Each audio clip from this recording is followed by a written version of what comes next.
All right, Shalom. I want to start off by giving all praises to Yahweh Bashim Yahweh Shai Bashim Rakakwadash. Double honors to the apostles and elders of GMS who rule well, and also honor and salutations to those of you who are of the hopeful elect and are out there teaching the word of sincerity and truth. All right, so today I wanted to talk about something that was said in this video clip that you see here. This video was sent earlier this week for one of the brothers on the group chat, and I was listening to it and something stuck out to me in my mind. So at this point in the video, they were speaking about um, um you know Martin was speaking to the genuine equality of black people, right? The plight for genuine equality, not just equal because we're begging for it, right? Or just equal because all right, let's just make them equal. Not that kind of equality, but genuine equality. And the Edomite who was interviewing him asked him, as you're gonna see in just a minute, what do the people who the white people who do fight for the equality of black people, what do they want for Negroes, right? And then the next question, well, I don't, I'm getting into describing the video. I'm gonna play it in just a second, but the question that he did ask was, why the Negro? There were other immigrants that came here, and though they may have struggled, they still were able to find some place in America, right? So is it just because Negroes are black? And that's what I want to talk about. That I want to answer that question. Martin did answer the question, but I want to answer it based, on the scriptures, because there is an answer, right? And when you look at Esau, right, and you look at them as a whole, so I always reference the the 12 Caesars of Rome, right? I always reference them, and really the only Caesar in Rome who was a good leader, right, was this guy Augustus, which I believe was the second, who ruled the longest out of all the Caesars, right? And um, he was a leader who was concerned about the flourishment and the well-being of his country, right, and of his kingdom.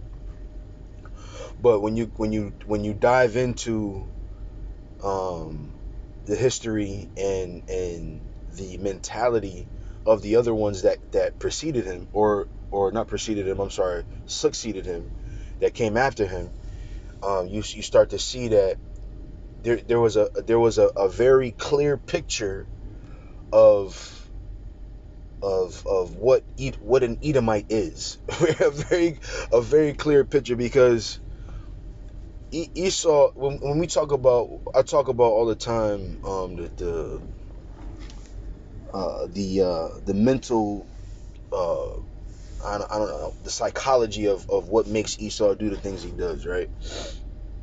And you know if you take Esau, right, if you take him and you whittle him down to one person, like if you take the whole nation of Edom, right, the whole seed of Edom, and you whittle it down, and you look at them as one person, Esau is nothing more than a picture of a geek that you see, right?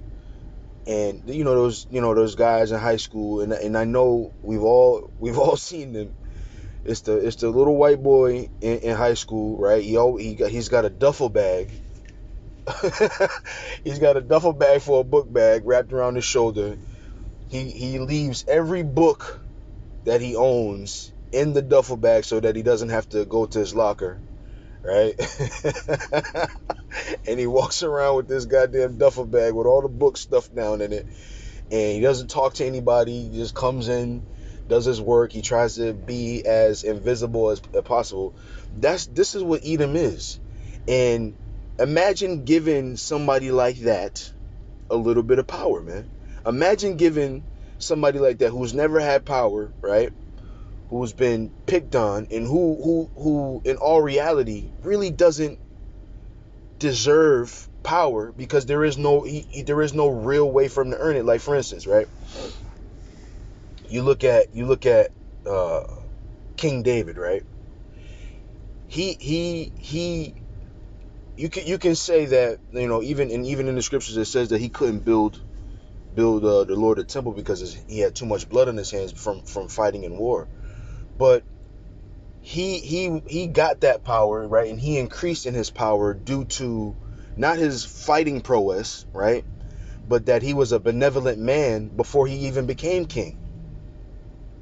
He was a benevolent man. He had countless opportunities to kill Saul, who was dead set on killing him, but his benevolence kept him back from killing Paul, and his concern for the pleasing of the Heavenly Father was his main concern, man. So it was his benevolence that got him respect and honor, right, and rulership, more than his physical ability to fight. Now, he did get honor from that way as well, but then there's the balance, right? But then you look at King Solomon, right? How did he get his honor and his glory? He got his honor and his glory through the wisdom he was able to surmount by the spirit of Yahweh Bashem Yahushai, man. Right? But Esau, right? How did he get his power? Somebody who doesn't have any physical prowess, who doesn't have any spiritual wisdom. How did he get his power? By the fear of others, man. Not by his physical attributes. Even the earth disagrees with Esau. He is everything that is. He is the physical embodiment of everything that is wrong in health, in nature, right? When you look at if you look into biology just a little bit, right? We've learned in science that in high school, I remember white blood cells are you need both, but the presence of white blood cells means that your body is in a disease state. So anything white, is the point I'm making, is an embodiment of something being wrong. When something is that doesn't have any pigment, right? Like Edomites do, that is a picture of something that is wrong. They are the physical embodiment of everything wrong. Like, think of all the things that are bad for you as a as a human, right? White milk, white sugar, right? Anything dairy, right? You look at all dairy products, right? Or most dairy products, it's white in nature, right? Clear, doesn't have much pigment to it. These things are bad for you when your body is inundated with it. So they are the physical picture, right? They are the human embodiment of what is wrong, right? And they have power, so they're crazy over it.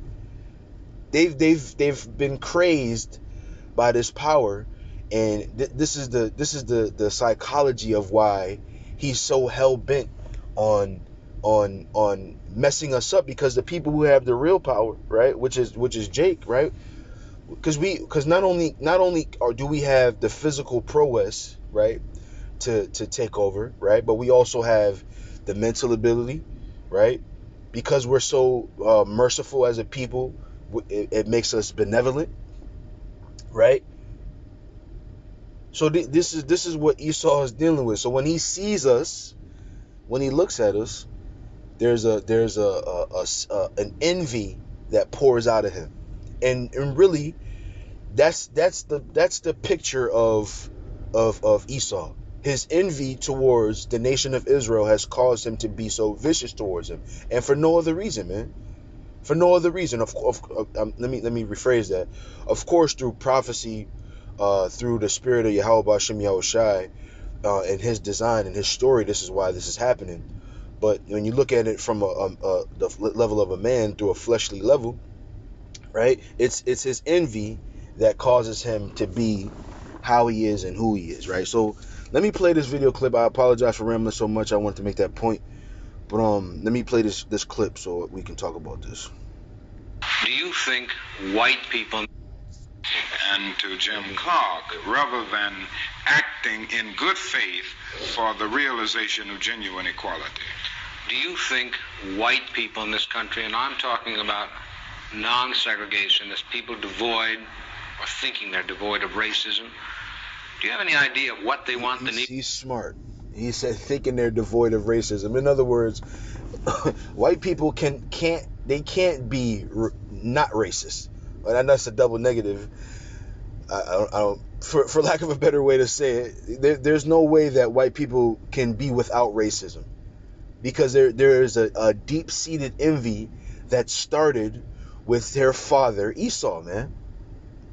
It started with their father Esau, and the only reason why I don't want to go to the scripture now is because I've done a show specifically on that before.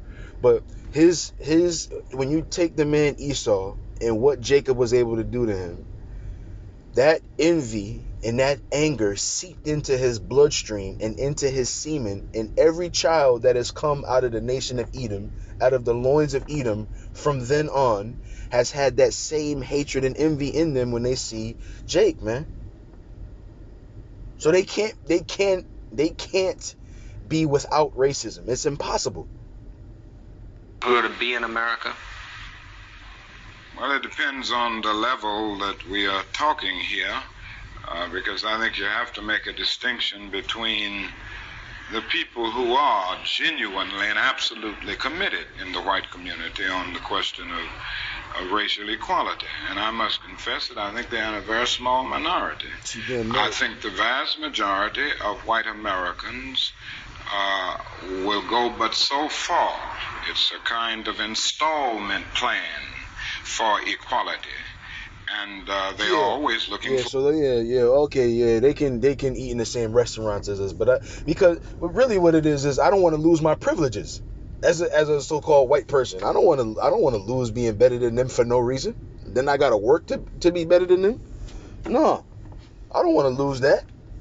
An excuse to go but so far. Right. Why are they looking for the excuse? What is it about the Negro?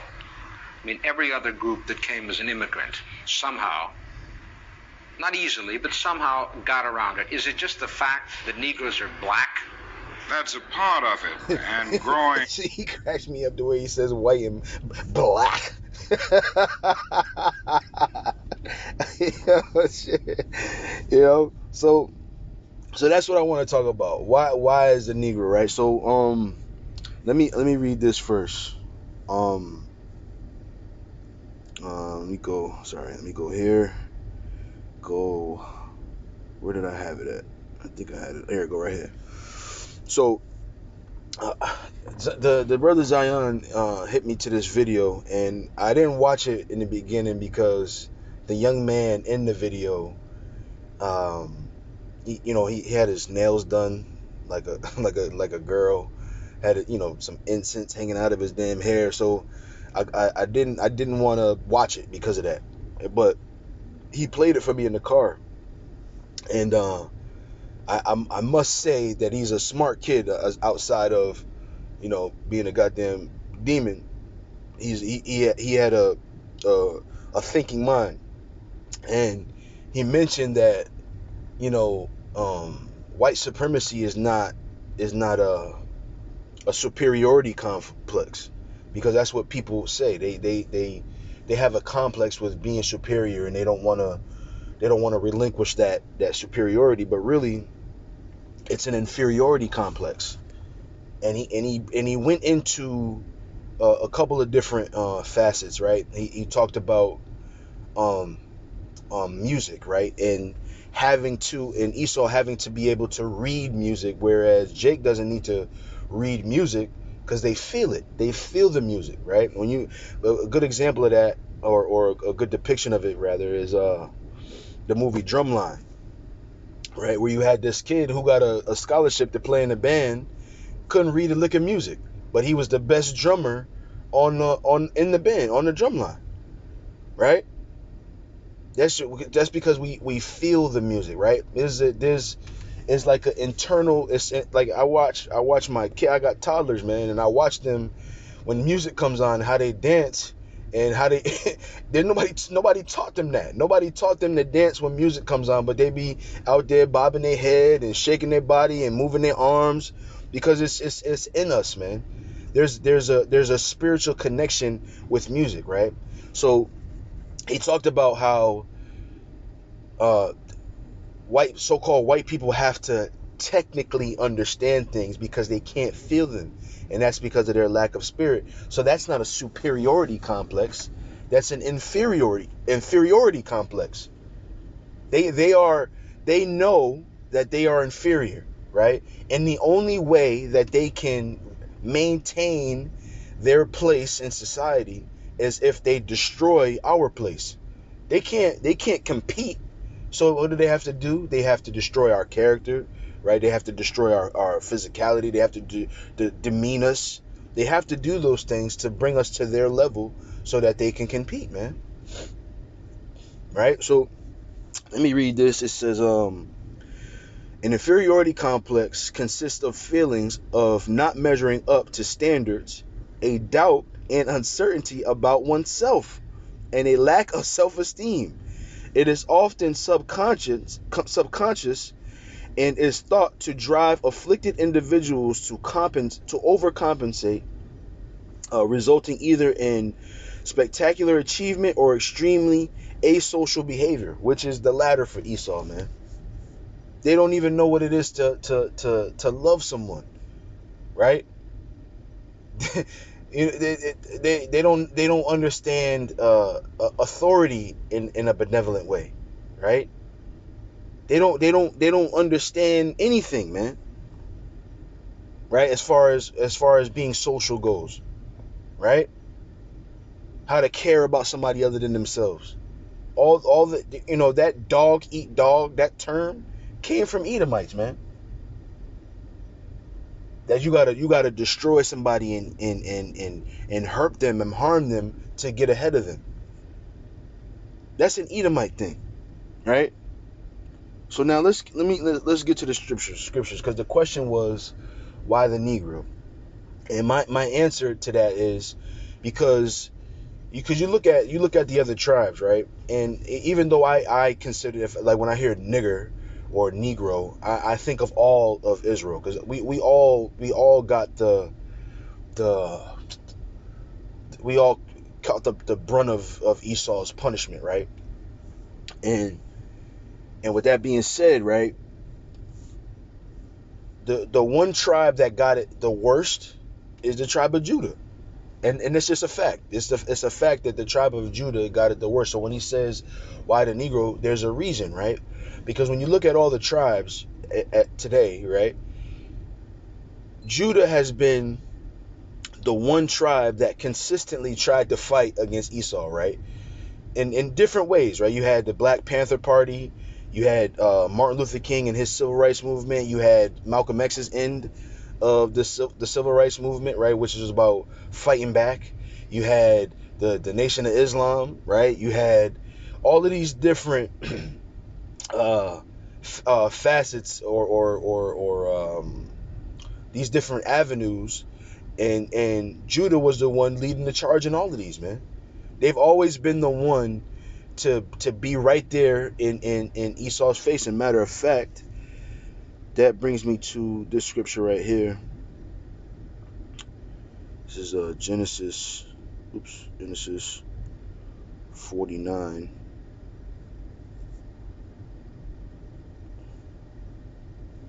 I'm gonna start at 8. It says, just as Genesis 49:8, it says, Judah, thou art he whom thy brethren shall praise. Thy hand shall be in the neck of thine enemies. Thy father's children shall bow down before thee, right? So Judah's the head tribe. That's why it's the Negro. That's why Esau's always fucking with Judah, is because they're the head tribe. And as in the spirit, right? Esau knows that as Judah goes, so goes to the rest of the nation, man. This is why they spent so much time removing the Lord Yahweh Shai, because he's the head of the head tribe. You see? He is the ultimate seed of that tribe, man. You see? So if I can destroy Judah, who is the strongest tribe, or let me not say the strongest tribe, that's not fair. But if I can destroy Judah, who is the head tribe, then the other tribes will fall in line. And if you look at the other tribes, right? If you look at Ephraim, right, as a in the world, not Ephraim, the brothers that are in the true. I hope I'm not being offensive. But when you look at them, they love Caesar Borgia, man. They love Edomites, right? If you look at Levi, right? I've seen it with my own eyes.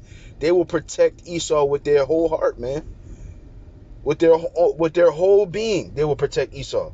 The ugliest, most dirty Edomite, Levi will protect them with their life, man. You know.